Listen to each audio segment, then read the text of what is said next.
Hello everyone, welcome to my channel conceptual genetics and breeding.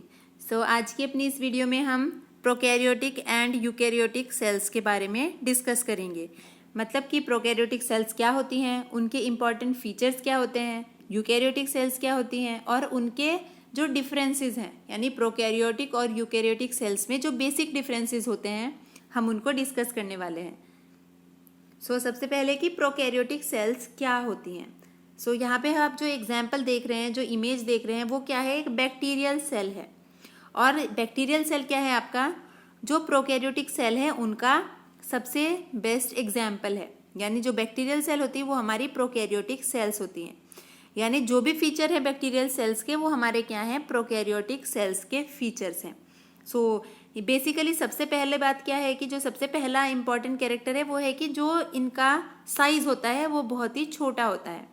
ठीक है, they are having, जो size है उनका वो आपका लेस देन 1000 ऑफ मिलीमीटर होता है, यानी वो इतनी छोटी होती हैं। ओके, और उनमें जो बहुत सारे ऑर्गन्स नहीं प्रेजेंट होते हैं, जैसे एंडोप्लाज्मिक रेटिकुलम हो गया, माइटोकॉन्ड्रिया हो गई, ठीक है, क्लोरोप्लास्ट हो गए, जो भी आपके क्या हैं, जो मेम्ब्रेन बाउंड ऑर्गेनेलीज हैं, जो मेम्ब्रेन से बने होते हैं, वो उनके अंदर नहीं होते हैं। ठीक है, एक तो पहला हो गया कि इनका साइज छोटा होता है। दूसरा, इनमें जो डिफरेंट ऑर्गेनेलीज हैं जो यूकैरियोटिक सेल में प्रेजेंट होते हैं, जैसे अगर आप प्लांट सेल की बात करेंगे, वहाँ पे माइटोकॉन्ड्रिया भी है, वहाँ पे क्लोरोप्लास्ट भी है, एंडोप्लाज्मिक रेटिकुलम भी है, गोल्जी बॉडी भी है ना, और वैक्यूल्स भी हैं, बहुत सारी चीज़ें हैं, उनको हम आगे डिस्कस करेंगे। वो यहाँ पे नहीं होते हैं। और जो मोस्ट इम्पॉर्टेंट जो इसका फीचर होता है बैक्टीरियल सेल का, वो होता है इनका जो डीएनए होता है वो आपका ऐसे ही साइटोप्लाज्म में रहता है। यानी आपने सुना है कि हमें पता है कि जो एक सेल होती है उसके अंदर न्यूक्लियस होता है और न्यूक्लियस के अंदर क्रोमोसोम होते हैं, और इन क्रोमोसोम में क्या रहता है, डीएनए प्रेजेंट होता है। ऐसा कुछ प्रोकैरियोटिक सेल्स में नहीं होता है। यानी ये जो बैक्टीरिया है आप देख रहे हो, ये इसका डीएनए है, यानी इसका जेनेटिक मटीरियल है ये। और ये आप देख रहे हो कि कोई भी न्यूक्लियस यहाँ पे नहीं है, ये कहाँ पे प्रेजेंट है, साइटोप्लाज्म में ही ये पड़ा हुआ है।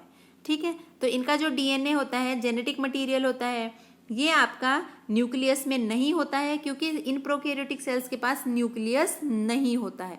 ठीक है, तो इनमें ये एब्सेंट होता है, और इनका डीएनए कहाँ पे रहता है, साइटोप्लाज्म में रहता है। तो सबसे मोस्ट इंपॉर्टेंट एग्जाम्पल हमने बता दिया, बैक्टीरिया ही होता है। और बैक्टीरिया को हम, इसकी स्ट्रक्चर अब हम अच्छे से देख लेते हैं। तो अगर हम एक बैक्टीरिया की बात करें, इसमें क्या होती है, सबसे पहले कि इसका आउटर कैप्सूल होता है। ओके, उसके अंदर इसमें मेम्ब्रेन होती है। ठीक है, फिर इसके अंदर मेम्ब्रेन के सेल वॉल प्रेजेंट होती है, और सेल वॉल के इनर साइड में क्या होता है, सबसे अंदर प्लाज्मा मेम्ब्रेन। फिर इसमें जो जेनेटिक मटेरियल है आप देख रहे हैं, डीएनए इसका जेनेटिक मटेरियल होता है, और ये आपका कहाँ पे रहता है, साइटोप्लाज्म में ही रहता है। ये इसका साइटोप्लाज्म है। हर सेल के अंदर आपको पता है एक फ्लूइड होता है ना, लिक्विड होता है, जिसको हम क्या बोलते हैं, साइटोप्लाज्म बोलते हैं। और इसमें जो राइबोसोम्स होते हैं वो प्रेजेंट होते हैं, लेकिन राइबोसोम कहाँ पे रहते हैं, जो साइटोप्लाज्म है उसमें ही स्कैटर्ड रहते हैं, ऐसे बिखरे रहते हैं। राइबोसोम्स का क्या काम होता है, ये बहुत इंपॉर्टेंट होते हैं। हमें पता है कि ये प्रोटीन सिंथेसिस करते हैं। इनको क्या बोलते हैं, प्रोटीन फैक्ट्री भी बोलते हैं सेल्स की। और इनका मेन काम है प्रोटीन सिंथेसिस करना। सेल को जो भी प्रोटीन चाहिए वो आपका राइबोसोम्स पे ही सिंथेसिस होती है उसकी। यानी वो क्या है आपका साइट ऑफ प्रोटीन सिंथेसिस, या प्रोटीन फैक्ट्रीज भी हम उसको कई बार बोलते हैं। और जो इम्पॉर्टेंट जो फीचर है आपका, जो बैक्टीरियल सेल होती है उसमें एक या उससे ज़्यादा फ्लैजिला प्रेजेंट होती है। एक किसी भी एक जो आपका वो है, कह सकते हैं कि जो एंड पॉइंट है वहाँ पे ऐसे आपकी जो फाइबर जैसी आपकी स्ट्रक्चर होती हैं, जो इनको हम क्या बोलते हैं, फ्लैजिला बोलते हैं। और ये जो फ्लैजिला होती है, इनका काम क्या होता है, इनका काम होता है जो बैक्टीरिया मूवमेंट करता है उसके मूवमेंट में ये हेल्प करते हैं। उसके अलावा जो कैप्सूल होता है, जो कैप्सूल है, जैसे ये स्ट्रक्चर है, इसमें क्या होते हैं, छोटे छोटे ऐसे हेयरी ग्रोथ आपकी प्रेजेंट होती है, जिनको क्या बोलते हैं, हम पाइलस बोलते हैं। तो ये कुछ बेसिक स्ट्रक्चर है, जो बेसिक फीचर है प्रोकैरियोटिक सेल्स के। दूसरा आपका यूकैरियोटिक सेल्स। यूकैरियोटिक सेल्स के इंपॉर्टेंट फीचर्स क्या होते हैं, जो हमारी यूकैरियोटिक सेल्स होती हैं ये हमारी बड़ी होती हैं, इनका साइज बड़ा होता है जब हम इनको प्रोकैरियोटिक सेल्स से कंपेयर करते हैं। यानी हम कह सकते हैं कि एटलीस्ट 10 टाइम्स ये बड़ी होती हैं प्रोकैरियोटिक सेल्स से, यानी इनका साइज क्या है, इनका साइज बड़ा है। ओके, और इनमें क्या होता है, दूसरा इंपॉर्टेंट फीचर क्या है कि इसमें जो बहुत सारे जो ऑर्गेनेलीज हैं वो प्रेजेंट होते हैं। ओके, यानी कि ये जो ऑर्गेनेलीज हैं ये मेम्ब्रेन्स के बने होते हैं, इनके बाहर जो क्या होती है, मेम्ब्रेन्स होती है। ये ऑर्गेनेलीज यहाँ पे प्रेजेंट होते हैं इन सेल्स में, जैसे गोल्जी अपरेटस या गोल्जी बॉडी, आप देख सकते हो ये गोल्जी बॉडी है, यहाँ पे प्रेजेंट है। ठीक है, ये क्या है, माइटोकॉन्ड्रिया हो गया, यहाँ पे आप देख सकते हो माइटोकॉन्ड्रिया। ये बड़ी सी एक वैक्यूल है, वैक्यूल का मतलब होता है खाली स्पेस होता है सेल के अंदर। ओके, और आप देख सकते हो ये क्लोरोप्लास्ट है, यहाँ पे ये एंडोप्लाज्मिक रेटिकुलम है, स्मूथ एंडोप्लाज्मिक रेटिकुलम। स्मूथ का मतलब होता है, दो तरीके के एंडोप्लाज्मिक रेटिकुलम होते हैं सेल के अंदर, यूकैरियोटिक सेल के अंदर, स्मूथ एंडोप्लाज्मिक रेटिकुलम और आप यहाँ पे देखोगे रफ एंडोप्लाज्मिक रेटिकुलम। जो रफ एंडोप्लाज्मिक रेटिकुलम होता है ये न्यूक्लियस के बाहर जो न्यूक्लियर मेम्ब्रेन होती है, न्यूक्लियस की जो पेरिफेरी होती है, जो आउटर स्ट्रक्चर होती है, उसको क्या बोलते हैं, न्यूक्लियर मेम्ब्रेन बोलते हैं। न्यूक्लियर मेम्ब्रेन के बाहर ही ये जो रफ एंडोप्लाज्मिक रेटिकुलम होता है ये ऐसे प्रेजेंट होता है। ठीक है, ये रफ क्यों है, क्योंकि इसके ऊपर क्या है, राइबोसोम्स ऐसे लगे होते हैं, तो इसी वजह से ये आपको रफ नजर आएगा थोड़ा सा, क्योंकि राइबोसोम्स चिपके हुए हैं उसके ऊपर। और जो स्मूथ एंडोप्लाज्मिक रेटिकुलम है इसके ऊपर राइबोसोम्स नहीं होते हैं। ठीक है, ये कुछ बेसिक फीचर हैं। और जो आपकी प्रोकैरियोटिक सेल है उसी की तरह इस सेल के अंदर भी क्या होता है, ऐसे साइटोप्लाज्म भरा होता है। ठीक है, साइटोप्लाज्म होता है, साइटोप्लाज्म क्या है, फ्लूइड है जो सेल के अंदर भरा होता है, जिस फ्लूइड में सारे ऑर्गन्स क्या होते हैं, आपके एम्बेडेड रहते हैं, थोड़ा सा मूवमेंट करते रहते हैं। ओके, राइबोसोम्स एक तो प्रेजेंट है हमारे रफ एंडोप्लाज्मिक रेटिकुलम के ऊपर, दूसरा हमारे साइटोप्लाज्म में भी बहुत सारे राइबोसोम्स स्कैटर्ड रहते हैं। ओके, इसके अलावा ये देख रहे हो आप फ्री राइबोसोम्स।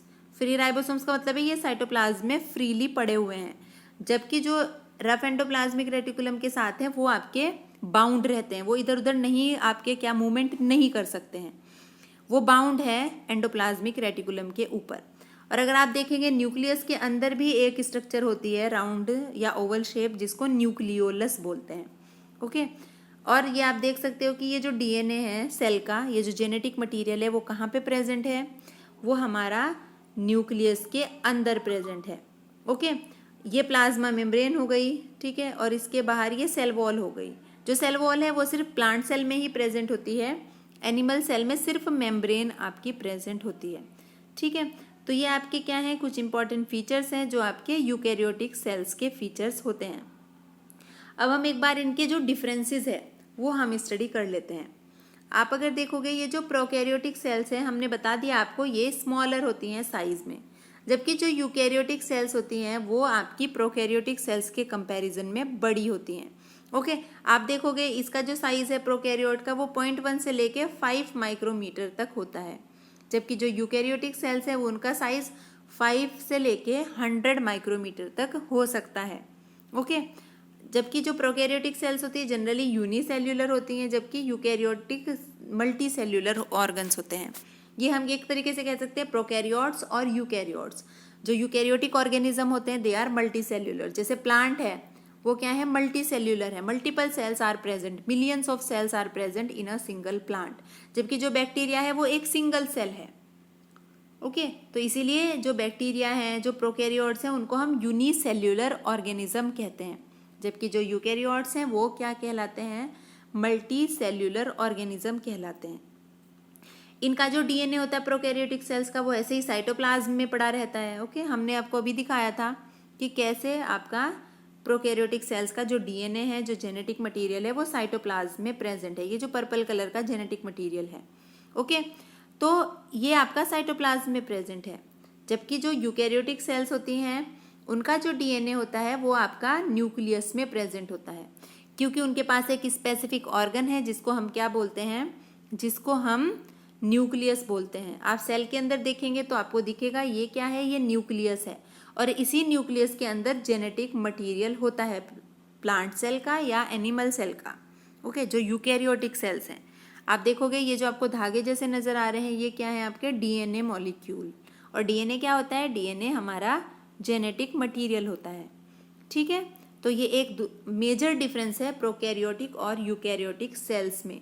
यानी कि प्रोकैरियोटिक सेल्स में क्योंकि न्यूक्लियस नहीं होता है, न्यूक्लियस एब्सेंट होता है, इसलिए इनका डीएनए हमारा ऐसे ही साइटोप्लाज्म में रहता है।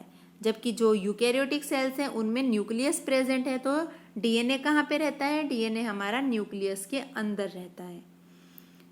प्रोकैरियोटिक सेल में सिर्फ एक ही क्रोमोसोम होता है, जो कि ट्रू क्रोमोसोम नहीं है, क्योंकि हमें पता है कि वो एक डीएनए का मॉलिक्यूल है, बट उसको हम क्रोमोसोम ही बोलते हैं।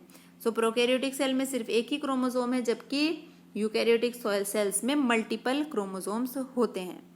जैसे फॉर एग्जाम्पल ह्यूमंस में कितने क्रोमोसोम है? ह्यूमंस में एक सेल में हमारे 46 क्रोमोसोम्स होते हैं, तो एक से ज़्यादा क्रोमोसोम हमेशा प्रेजेंट होते हैं।